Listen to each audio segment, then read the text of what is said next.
tem um império ainda no mundo, mas que felizmente também já está em bastante declínio. Vocês devem saber, não vou falar qual que é. Né? Então, né, o governo britânico, ele controlava o sal. Então, o sal não era assim um pouco mais difícil de ser produzido.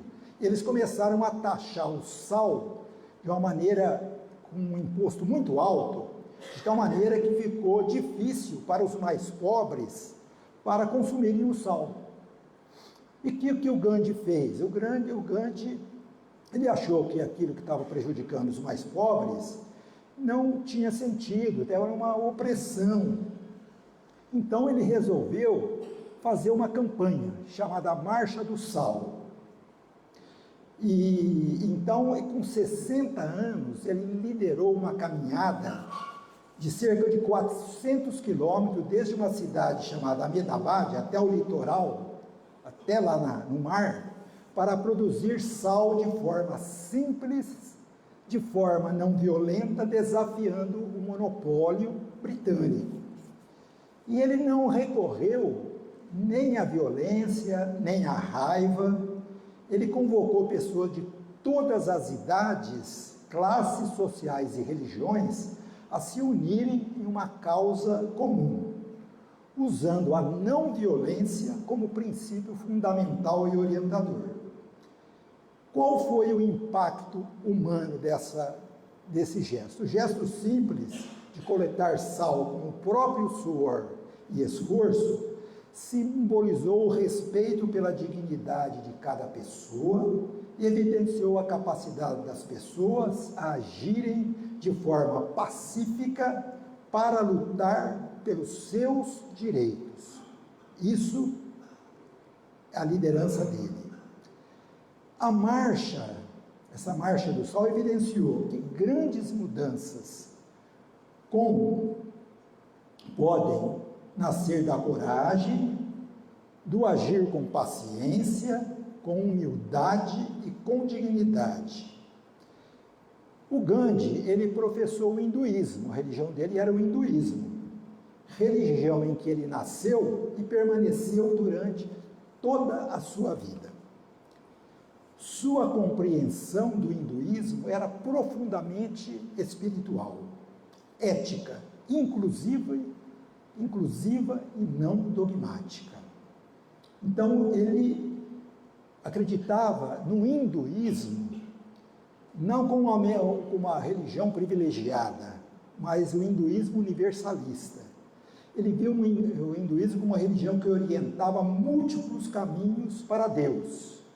Ele dizia: sou hindu, mas também sou cristão, sou muçulmano, budista e judeu.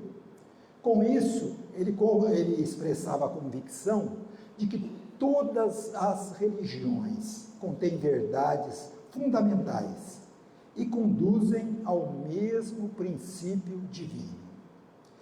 Embora ele tenha assim indicado para receber o Prêmio Nobel da Paz, muitas vezes entre 1937 e 1948, ele jamais foi laureado, ele jamais recebeu o prêmio. Foi assassinado em janeiro de 1948 e, mesmo na frente do assassínio, ele dirigiu palavras para ele de conforto. Então, o prêmio não foi premiado até o seu assassinato, e o Comitê Nobel da Paz considerou dar o prêmio para ele depois da morte dele, né? Mas não era, vamos dizer assim, nos regulamentos do Prêmio Nobel, não estava dito que era possível conceder o prêmio depois, postumamente. Curiosamente, vários líderes que foram inspirados pelo Gandhi, como Martin Luther King, Nelson Mandela, como Dalai Lama, receberam o Prêmio Nobel da Paz.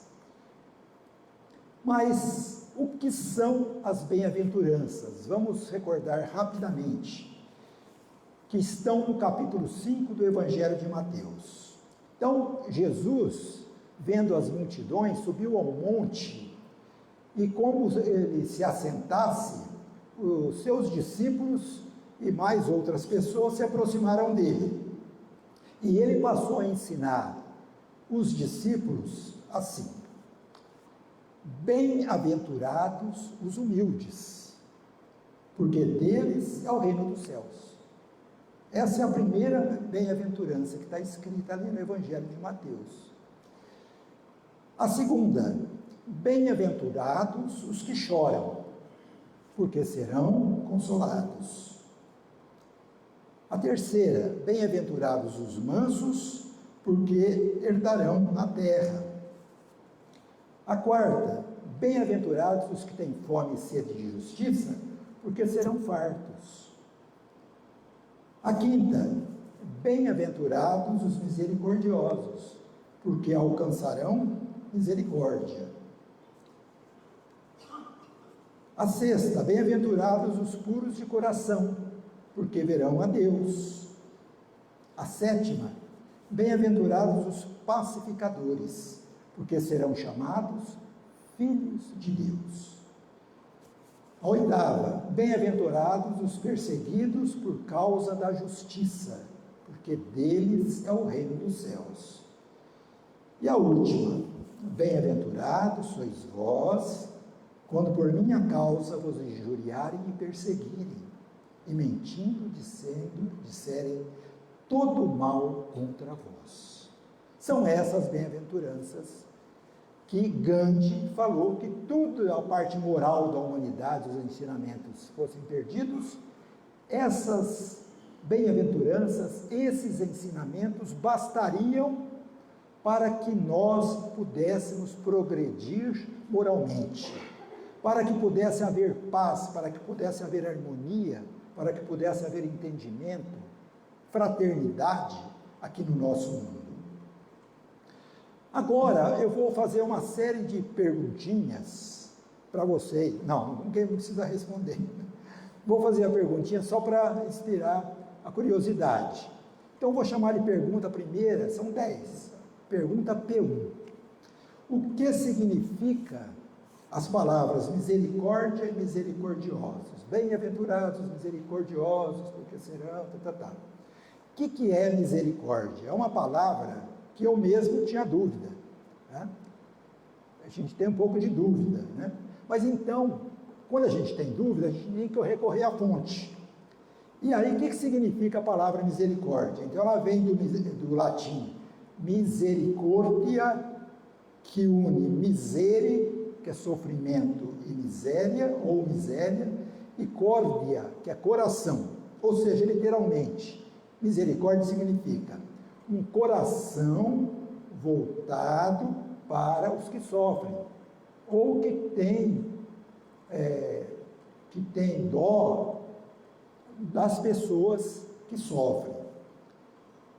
Os significados principais, né, a respeito da misericórdia: é um sentimento de compaixão diante dos que sofrem, ato de perdoar ou aliviar alguém. Então, misericórdia pode ser confundida também com perdão. Misericórdia, perdão, né? Virtude divina que expressa o amor e o perdão de Deus, especialmente no contexto cristão. Então, as bem-aventuranças que Jesus nos ensinou lá no Sermão do Monte são ensinamentos profundos e transformadores.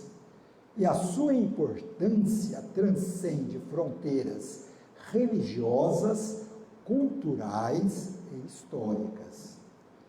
Eis porque elas são tão significativas para a humanidade. Por quê? Porque elas expressam valores universais e humanitários. Elas promovem, essas bem-aventuranças, a compaixão e a justiça. Ao valorizar os pobres, os que sofrem, os perseguidos, Jesus inverte a lógica do mundo, a lógica mundana, do poder e da glória. Os marginalizados, os sofredores são valorizados. As bem-aventuranças dão voz e dignidade aos esquecidos, oferecendo esperança e recompensa espiritual para os que sofrem, para os oprimidos.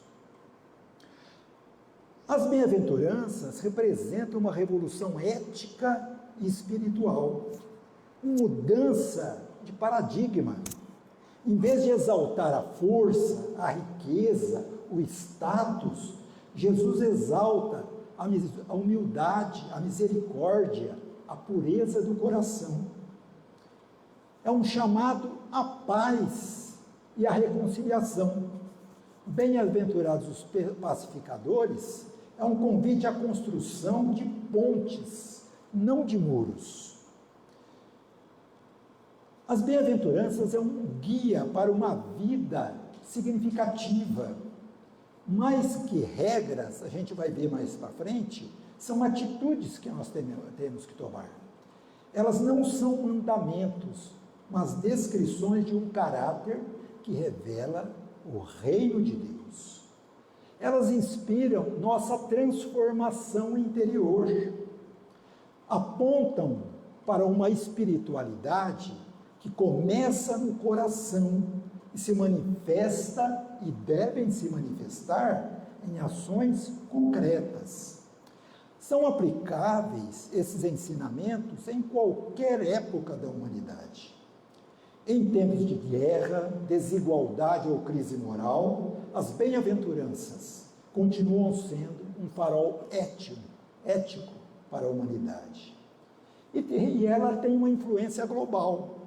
Inspiraram movimentos da não-violência, de Gandhi, de Martin Luther King e diversos outros líderes humanitários que influenciaram o mundo. As bem-aventuranças, em essência, são um manifesto de esperança divina para um mundo mais justo, mais pacífico e mais compassivo. Elas desafiam a humanidade a olhar para o outro com empatia e a viver com um objetivo, com um propósito, mesmo em meio ao sofrimento. Bem-aventurados os que têm puro coração, é a bem-aventurança que nós vamos nos deter, vamos nos aprofundar um pouco mais. Bem-aventurados os que têm puro coração, porque eles verão a Deus. Está em Mateus capítulo 5, versículo 8, é uma das mais belas e profundas bem-aventuranças ensinadas por Jesus. Mas, no capítulo 8 do Evangelho segundo o Espiritismo, Kardec, com a sua sabedoria e aconselhado pelos seus mentores espirituais, também apresentaram um outro ensinamento de Jesus no mesmo capítulo, capítulo 8. Apresentaram-lhe, então, para Jesus algumas crianças, a fim de que ele as tocasse. E como os seus discípulos a afastassem com palavras ásperas, aquelas que lhe eram apresentadas, Jesus, vendo isso, zangou-se. Está lá no Evangelho. É difícil acreditar que Jesus zangou-se, né? E disse-lhes: deixai que venham a mim as criancinhas e não as impeçais, porque o reino de Deus é para aqueles que se lhes assemelham. Digo-vos em verdade, que aquele que não receber o reino de Deus como uma criança, nele não entrará. Está lá, e depois de as abraçar, Jesus as abençoou, impondo-lhe as mãos. Está lá no Evangelho de Marcos, capítulo 10, versículos 13 a 16. Então agora a gente começa a refletir sobre essa bem-aventurança dos puros de coração.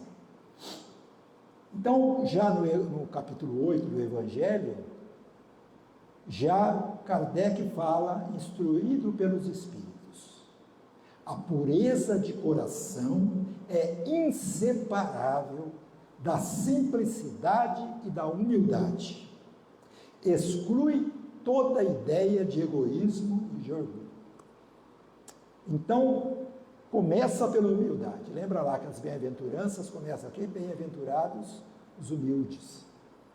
E aqui, instruído pelos Espíritos, Kardec já coloca: a pureza do coração é inseparável da humildade, da simplicidade.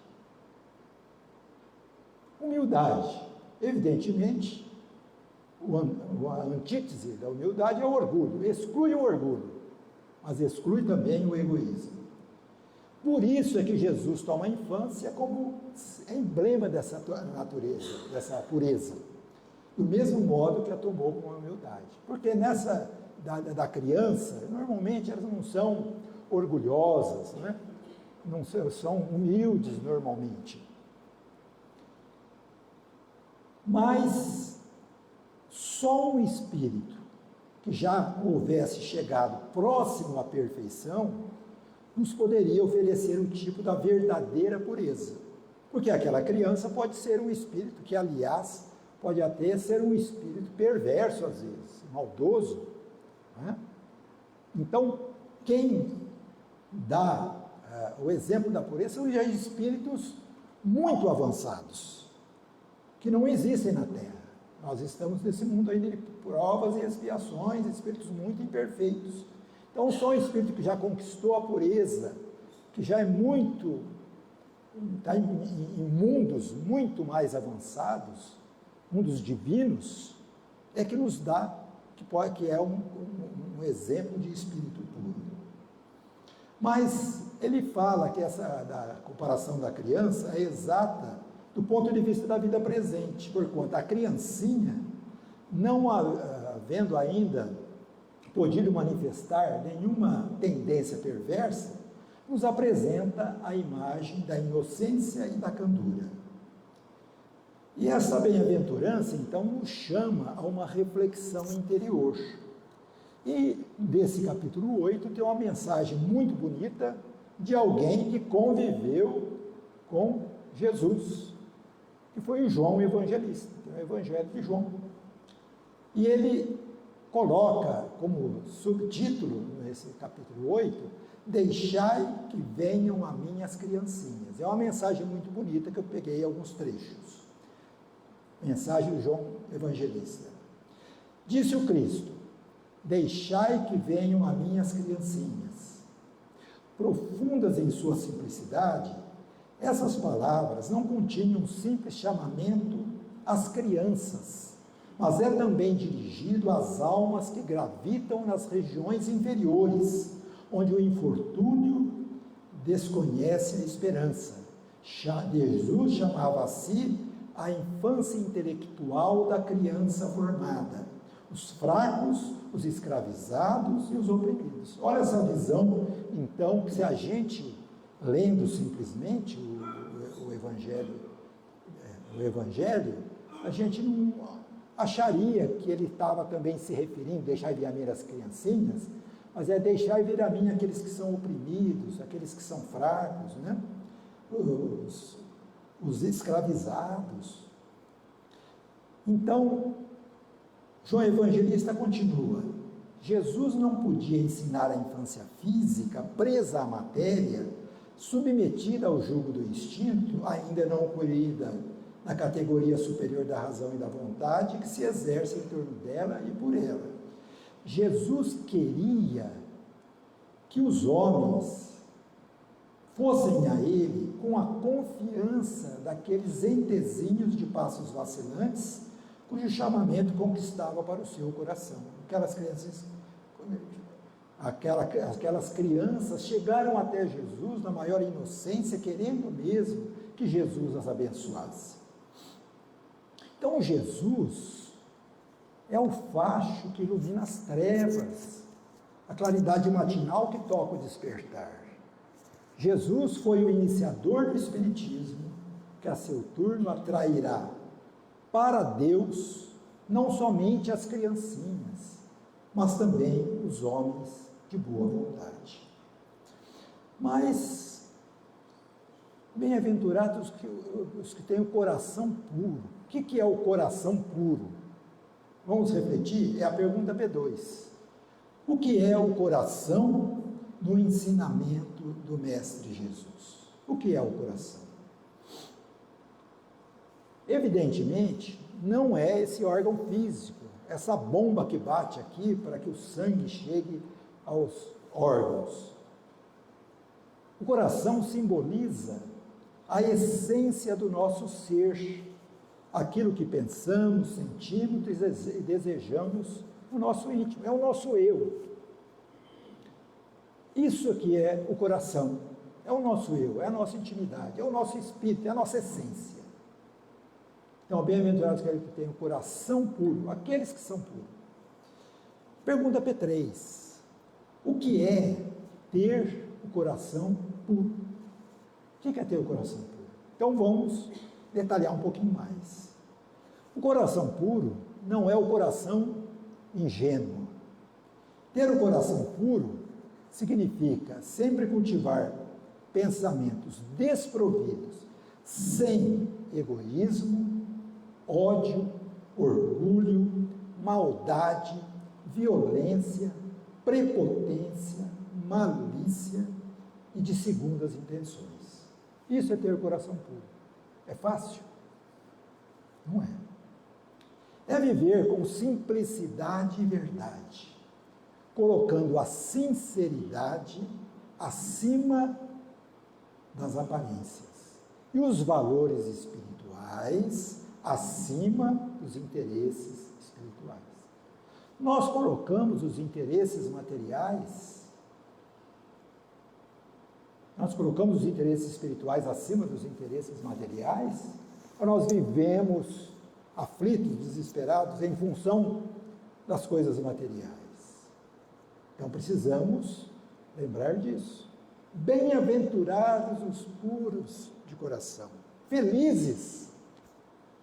Mas a gente não pode dar tanta importância às coisas materiais. Temos que valorizar, principalmente, considerar sempre que nós não somos um corpo físico envergando um espírito, mas nós somos, na essência, seres espirituais que estamos transitoriamente usando um corpo físico, porque nessa condição nós evoluímos um pouco mais rapidamente do que lá no mundo espiritual. Na vida cotidiana, a pureza de coração se revela de gestos simples, a honestidade em nossos atos, na compaixão pelo nosso próximo, no perdão aos que erram, na ausência de maldade ou vontade de prejudicar alguém, e no nosso desejo de fazer o bem. Uma pessoa de coração puro, ele não vive em função da máscara social, mas se apresenta como realmente é, buscando sempre o bem, sempre a verdade e sempre a justiça. E a pergunta P4, mas o que significa ver a Deus? Nós que estamos no mundo de provas e expiações, espíritos ainda relativamente atrasados, nós podemos ver a Deus? O que é ver a Deus? Deus, Espírito puro, a perfeição absoluta? Podemos ver a Deus? Então vamos refletir sobre isso. Ver a Deus não significa contemplá-lo com os olhos da carne, mas procurar viver em sintonia com Ele, com Deus, nos esforçando para conquistar com o nosso esforço a nossa pureza interior. Portanto, Jesus não se refere aos olhos do corpo, mas à nossa percepção espiritual, a capacidade de sentir, compreender e viver na presença divina. Quando a mente e o coração não estão obscurecidos pelo egoísmo e pela vaidade, o espírito consegue perceber a presença divina em si mesmo e no próximo que o rodeia. Do ponto de vista espiritual, a pureza de coração aproxima o ser humano de Deus. Para Jesus, o reino de Deus começa dentro de nós. Quanto mais puro for nosso íntimo, mais próximos estaremos do nosso Pai maior. É por isso que Jesus afirma que verão a Deus, não no sentido material, mas no sentido de nós experimentarmos a plenitude da paz, da confiança e da comunhão com o Criador. É fácil alcançar essa pureza de coração? Não. É uma tarefa muito difícil,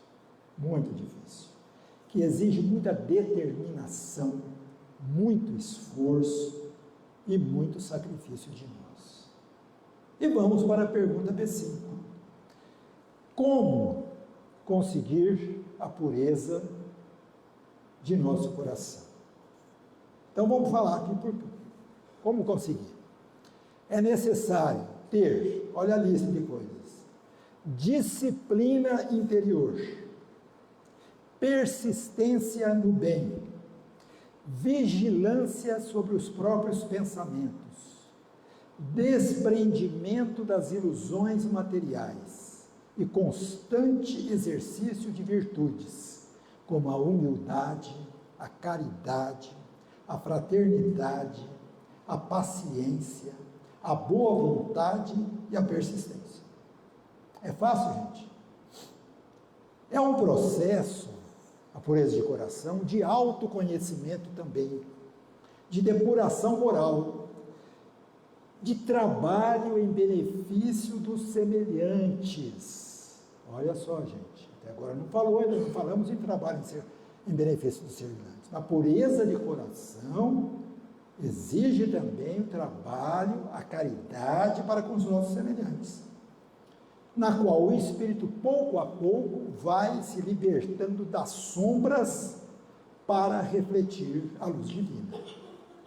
Assim, ser bem-aventurado com o coração puro significa ser feliz de forma verdadeira, porque a felicidade não dependerá das circunstâncias externas, mas brotará dentro de nós, como fonte inesgotável de serenidade e confiança. E na pergunta P6, há religiões que adotam práticas exteriores na conquista da pureza do coração. Qual o benefício das práticas exteriores? Qual uma prática exterior, por exemplo? Não, eu tenho que ir na igreja, no centro, eu tenho que ir de roupa branca, né? Não, eu tenho que acender uma vela. Essas são práticas exteriores, né? Então, qual o benefício dessas práticas exteriores? Tem benefício? Nenhum? Pode ter? Bom, Jesus, então, ele nada fala em termos de pureza exterior, mas sim interior. Ele nos ensina que não é o que entra pela boca que contamina o homem, mas o que sai do coração do homem. Pensemos, quantas vezes nós julgamos uma pessoa pela aparência? Quantas vezes olhamos para fora, esquecendo de examinar os nossos próprios sentimentos? Jesus nos convida a olhar para dentro de nós, porque é no coração, no nosso íntimo, que nasce o amor, mas também nasce o ódio, o perdão, a mágoa. Nula é a crença na eficácia de práticas exteriores, se não se combate a que se cometam assassínios, adultérios, espoliações, que se levantem calúnias, que se causem danos ao próximo, seja qual for. Semelhantes religiões que usam práticas exteriores para a pureza do coração, fazem pessoas supersticiosas e até pessoas hipócritas e fanáticas, não porém homens de bem. Não basta se tenham as aparências da pureza. Acima de tudo, é preciso ter a pureza do coração. E já vamos para a pergunta P7. Quais os benefícios para nós de termos o coração purificado? Coração puro. Quem vive com o coração puro, ele encontra paz em si mesmo, compreende melhor os outros e se prepara para os planos mais elevados da existência espiritual. Aquele que tem o coração puro, ele já se sintoniza com espíritos mais elevados. E se nós temos o coração impuro, os pensamentos negativos, inferiores, quem se aproxima de nós? Espíritos obsessores, espíritos inferiores, que vão destilar aquelas energias negativas. Portanto, a bem-aventurança ensinada por Jesus continua atual. É um convite à vida simples, fraterna e amorosa. Quanto mais puro for o coração humano, mais a presença de Deus se tornará visível em cada gesto, em cada encontro, em cada instante de nossa vida. E nesse capítulo 8 ainda fala do pensamento, pecado por pensamentos adultério. Será que nós cometemos pecado pelo pensamento? Vamos ver aqui, o ensinamento de Jesus. Aprendestes o que foi dito aos antigos. Jesus ensinando lá no Mateus, capítulo 5, versículo 27 e 28. Não cometereis adultério. Eu, porém, vos digo que aquele que houver olhado uma mulher com mau desejo para com ela, já em seu coração cometeu adultério. Então, olhado para a mulher. Então, você vê que não precisou ele fazer o adultério, né? Então, vem a pergunta P8. O que significa a palavra adultério? É nesse sentido mesmo? O homem está casado com a mulher, aí ele começa a se relacionar com outra mulher, isso é adultério clássico que a gente conhece. Mas será que é isso mesmo, a concepção? A palavra adultério, ela não deve ser absolutamente entendida aqui nesse sentido exclusivo da acepção que nós estamos acostumados, porém em um sentido mais geral. Muitas vezes Jesus usou essa expressão para designar o mal, o pecado, todo e qualquer pensamento mau seria um adultério. Qualquer coisa errada é um adultério, nos ensinamentos de Jesus. Então, a verdadeira pureza não está somente nos atos, também está no pensamento, porquanto aquele que tem o coração puro, nem sequer pensa no mal.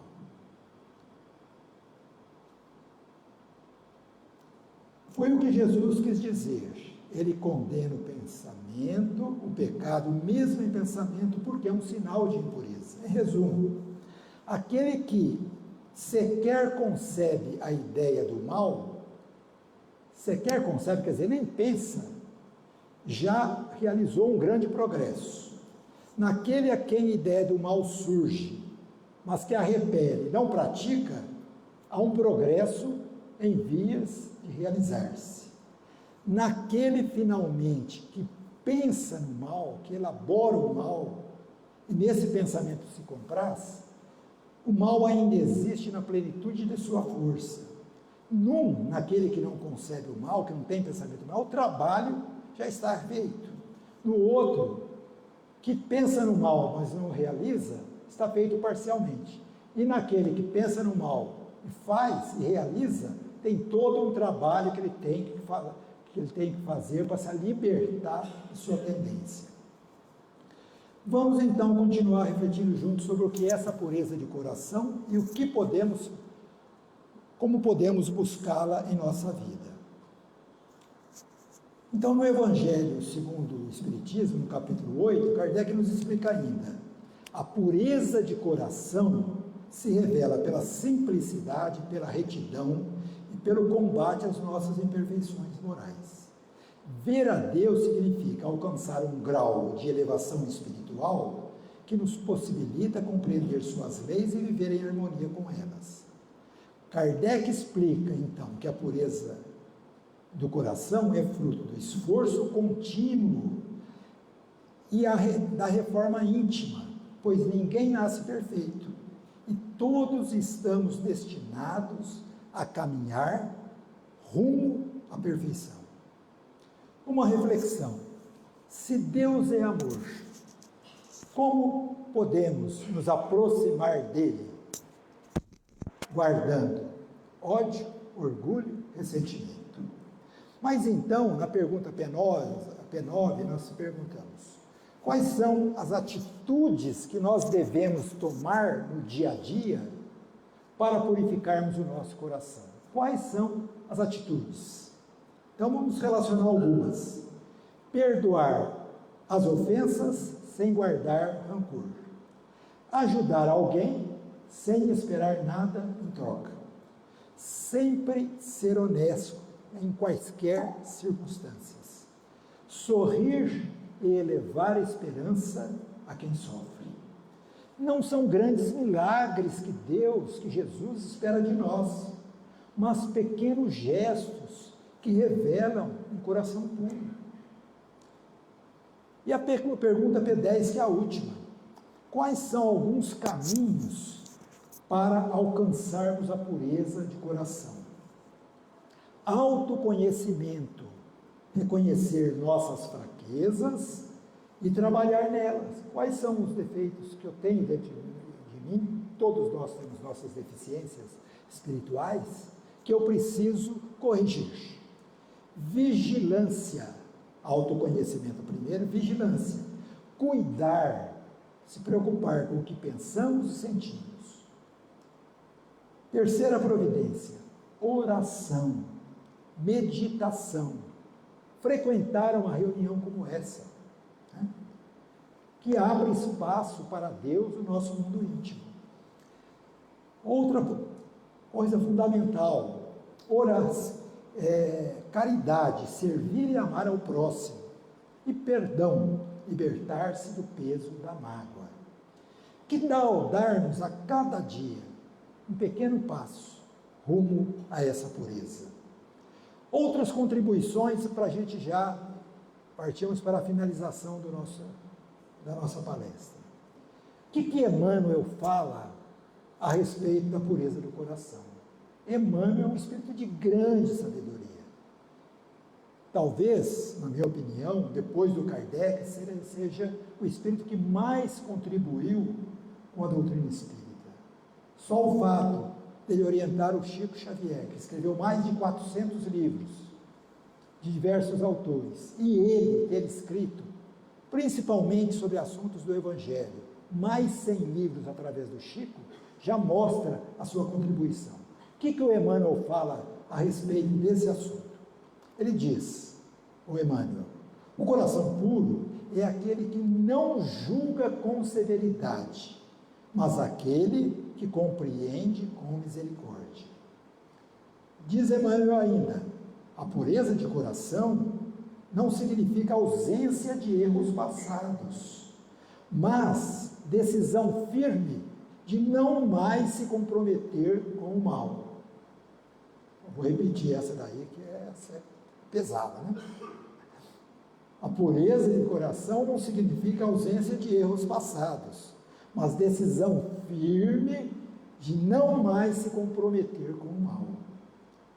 Emmanuel ensina que o coração é o templo onde Deus deseja habitar, e só pode acolher o Criador aquele que limpa o seu interior de ressentimentos, paixões desordenadas e interesses egoístas. Daí o pensamento do grande, do querido benfeitor Emmanuel.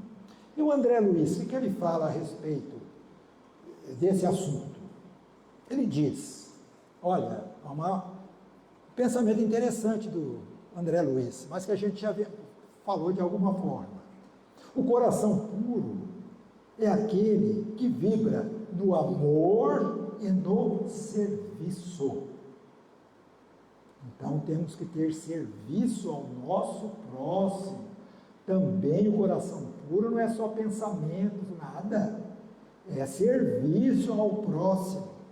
Ele mostra, André Luiz, que no plano espiritual, os espíritos que cultivam sentimentos elevados irradiam luz, enquanto aqueles que guardam mágoa e vícios permanecem em regiões sombrias.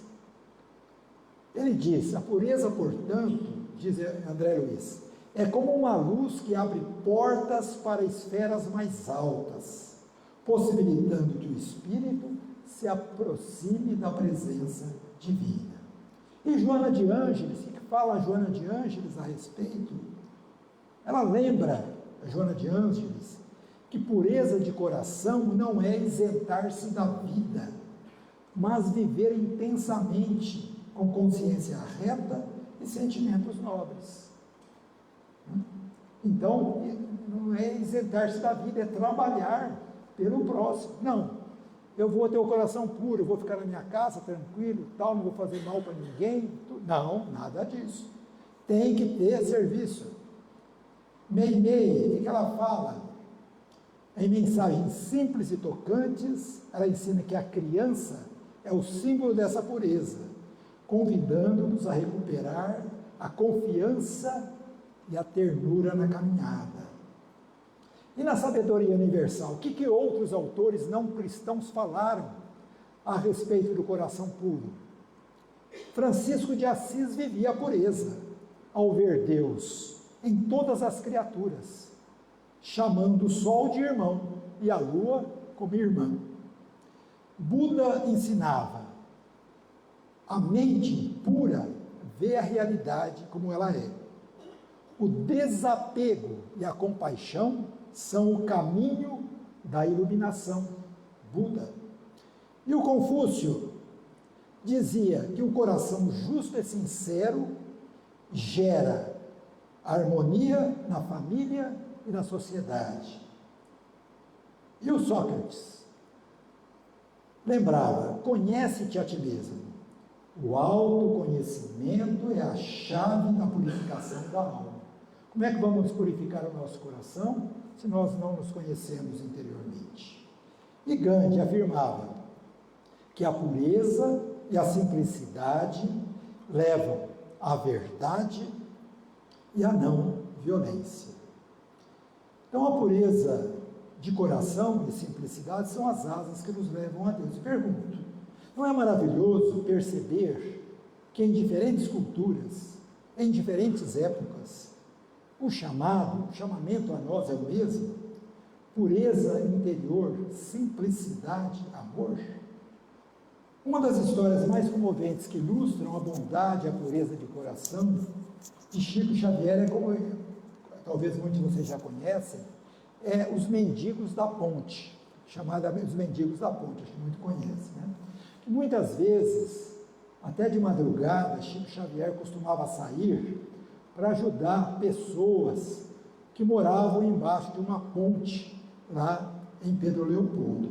Então ele levava alimentos, levava roupa e principalmente palavras de conforto, tudo arrecadado com muito sacrifício, com ele, com seus amigos, que também não tinham muitos recursos, ou poucos recursos, né? Mas um dia, era um dia dele ir lá, levar os alimentos, levar alguma ajuda, mas nem ele, nem as mulheres que o ajudavam, tinha nada para ser doado. E eles falaram, não, então não vamos. Aí surgiu o espírito Dr. Bezerra de Menezes, que falou, não, vocês precisam ir, nem que vocês levem somente jarras de água, que eu vou fluidificar, leve pelo menos a água. E quando então eles foram lá para dar aquela contribuição para aquelas pessoas lá debaixo da ponte, houve uma reação inesperada, porque eles ficaram revoltados, porque eles estavam acostumados a receber aquela doação, e eles falaram, não, mas por que vocês não trouxeram? E começou aquela reação muito negativa deles, a de revolta, né? E aí foi assim que uma mulher se levantou ali, a mulher que estava ali, e falou assim, olha, o Chico e essas mulheres que vêm com ele, vêm sempre aqui nos ajudar hoje, que eles não podem nos ajudar em nada, o que eles podem fazer se eles estão sem recursos? Nós é que temos que dar alguma coisa para eles. Vamos cantar uma música para o Chico e para as mulheres. E aí, eles realmente começaram a cantar, né, o milagre da solidariedade. E enquanto eles cantavam, diz que surgiu um coração cheio de alimentos. E o motorista, ou a pessoa ali encarregada, falou, quem é o Chico Xavier? Porque nós fomos na casa dele e ele não estava. E falaram que ele estava aqui. Aí falaram, aquele ali. Eu falei, pois bem, teve uma pessoa que recebeu um benefício seu e ele pediu para que esse caminhão de alimentos fosse entregue para você. Né? Então, é o exemplo de um coração puro, que sempre trabalhou pelo bem dos outros, dando sacrifício, não tendo nada. É um exemplo para nós. Ele vivia a caridade de forma silenciosa, humilde e profundamente espiritual. Não buscava reconhecimento nenhum. Queria apenas aliviar o sofrimento das pessoas. E para resumir e concluir, meus irmãos, minhas irmãs, Jesus nos mostra que a pureza do coração não é um estado inalcançável, mas sim uma construção diária. É como limpar uma janela.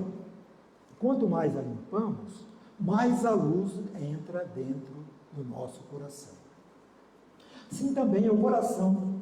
Quanto mais o purificarmos do egoísmo, da mágoa, da vaidade, mais veremos a Deus nas pessoas, na natureza e principalmente dentro de nós.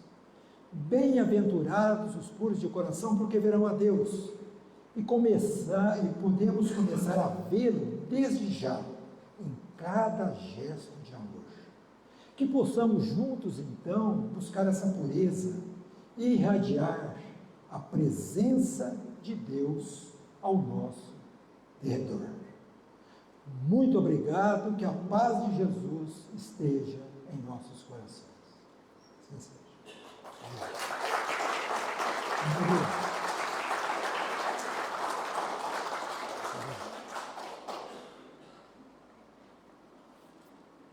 Depois eu tiro lá. Bom. Obrigado. Obrigado.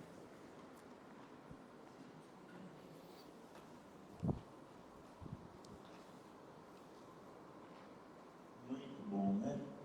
Nossa gratidão ao nosso amigo Aparecido Augusto, e vamos rogar a Jesus e aos bons espíritos para que acompanhe o nosso irmão de volta à sua cidade.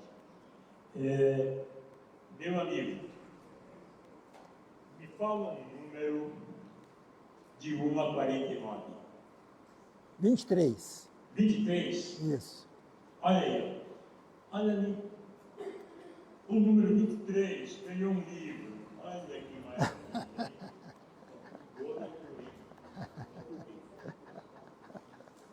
Agradecido que somos pela presença de todos, rogamos para que todos tenham um bom retorno aos seus lares, que todos tenham uma ótima noite de sono reparador, que Jesus conceda a cada família uma ótima noite de quarta-feira, para vivenciarem um lindo amanhecer de quinta-feira. E que a paz do nosso Senhor Jesus Cristo permaneça em todos os lares, fortalecendo na fé, na esperança de dias melhores e dando bom ânimo a cada pai e a cada mãe de família. Vamos agradecendo a Deus e vamos convidar os nossos passistas para tomarem aí os seus lugares para trabalhar um pouquinho no passo. A nossa eterna gratidão a Deus, a Jesus e aos bons espíritos de luz que tiveram presente neste ambiente e pedir a eles para que nos acompanhem até nossos lares. Um abraço a todos, que todos tenham aí um restante de semana abençoado e vitorioso em todos os sentidos, espiritual e material. Certo? Que Jesus esteja conosco. Muito obrigado pela presença de todos e até a próxima quarta-feira, se Deus quiser e Ele quer. Aquele que desejar tomar o passo, por gentileza, forme aqui uma pequena fila, aqui à minha esquerda. Tá bem? Muito obrigado a todos.